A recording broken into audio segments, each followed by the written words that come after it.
Olá, eu sou Tânia, ex-esposa do Nathan Silva, que foi bispo da Universal. Eu gostaria de falar toda a verdade a respeito da nossa separação. Eu quero contar o outro lado, da sua saída da igreja e da nossa separação. E eu gostaria de falar que eu posso falar a seu respeito porque eu convivi com ele quase 12 anos. E eu estou aqui para falar toda a verdade.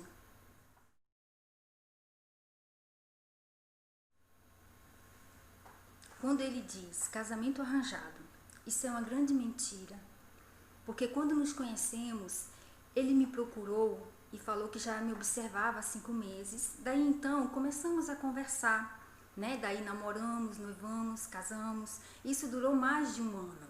E não foi por imposição de ninguém, não foi arranjado, não foi por desespero, foi algo que nós nos gostamos e daí chegou até o casamento.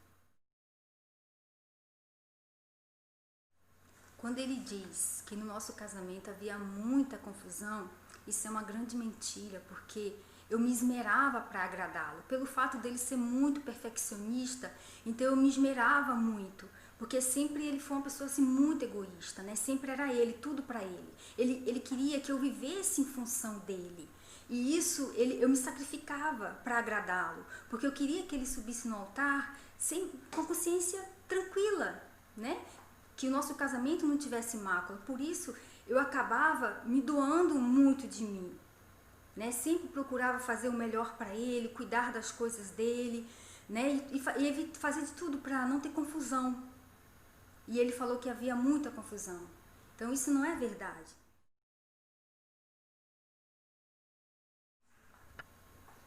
Quando ele diz que a igreja não ampara as ex-esposas de pastores, isso não é verdade.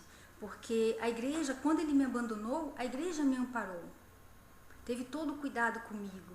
E eu conheço também tantas outras esposas que a igreja amparou. Inclusive, essa que ele cita no vídeo, que foi desamparada, meu Deus, ela foi amparada pela igreja. E até hoje, ela trabalha na igreja, ela reconstruiu a sua vida. E isso também não é verdade.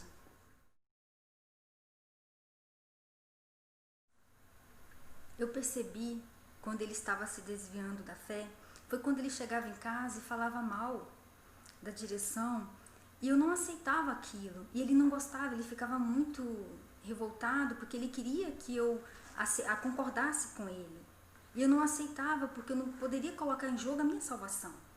E eu percebia também que as reuniões dele já não era mais a mesma, aquilo ali me incomodava, eu fazia propósitos com Deus para mudar aquela situação, e eu via as reuniões deles, era fria, não passava espírito para o povo, então aquilo ali me entristecia e eu lutava com Deus a esse respeito. Eu gostaria de falar com respeito à separação, quando ele diz que eu tomei a decisão de separar. Isso não é verdade. Esse dia aconteceu, foi num dia do aniversário do nosso casamento. Eu fiz todos os preparativos, na maior expectativa. E nesse dia foi o dia um dos dias mais decepcionantes da minha vida. Ele falou que não queria mais a obra, que não queria mais ficar comigo. E daí eu desconfiei. Tem alguma coisa errada por trás disso. E anteriormente, num outro estado que nós passamos, ele tinha começado a conversar com uma mulher. E daí ele foi chamado a atenção, e mudou. E quando estávamos já em outro estado, aconteceu essa situação. E foi quando ele falou isso, e daí eu fiquei desconfiada. Aí eu comecei a ver o celular dele, eu vi várias ligações para um número só que esse número não identificava nome. Aí que eu fiz, eu liguei nesse número e que se identificou que foi uma mulher, que é a atual esposa dele hoje. Quer dizer, ele estava me traindo. E daí eu peguei ele também, no dia que ele foi embora, que foi o dia que eu descobri tudo, foi no último dia. Nos dias eu estava desconfiada, das ligações, e no último dia eu descobri tudo, que ele conversando com ela no telefone, se preocupou falando, e a sua mãe? Ele não se preocupou com a minha mãe, ele me tirou da minha casa com 17 anos de idade, e ele não, ao menos não fez uma ligação para minha mãe, e daí eles ficaram conversando, foi aí que eu fui, falei com ele, descobri tudo naquele dia, e daí no mesmo dia ele foi embora. E com poucas semanas ela já estava lá na Bahia.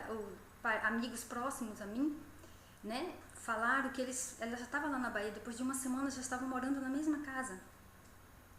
Né? Então, assim, a decisão da separação não foi minha. Eu lutei pelo meu casamento. Eu falei, meu Deus, eu vou lutar até o último segundo.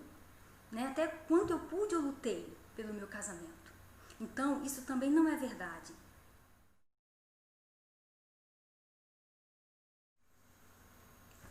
O que eu posso falar da Universal? Eu estou na Universal desde os meus 8 anos de idade. E a igreja, ela é uma igreja séria. Né? O objetivo é ganhar almas. Né? Ganhar almas. Na igreja ela tem disciplina, tem amor às almas. Né? E na reunião de pastores, nós aprendemos como ganhar almas e cuidar da nossa alma, que é o principal. E a igreja ela não aceita coisas erradas. A igreja não aceita indisciplina. Né? Se o pastor ele age errado, ele é tirado. Né? Ele é tirado para recomeçar novamente. E que moral ele tem de falar da igreja se ele me abandonou, se ele me traiu, se ele me deixou? Ele não tem nenhuma moral para falar da igreja.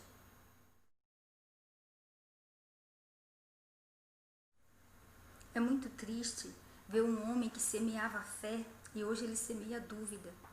Semeava o amor e hoje ele semeia o ódio. E ele diz que o seu patrimônio é dinheiro. Né? O meu patrimônio é a minha salvação. Meu patrimônio é ganhar almas, que um dia foi o objetivo dele. Era almas, mas ele foi se perdendo no meio do caminho. E você, né, que tem visto esses vídeos dele, cuide da sua salvação. Né? Você tem visto esses vídeos, tem se contaminado, e por isso que eu vim aqui falar toda a verdade. Que você venha fugir disso, que você venha parar de ver esses vídeos contaminando a sua fé. Cuide da sua salvação, que a coisa mais preciosa que nós temos é a nossa salvação. Sobretudo, vamos orar por ele, porque ele é uma alma. E vamos cuidar da nossa salvação. E muito obrigado pela sua atenção.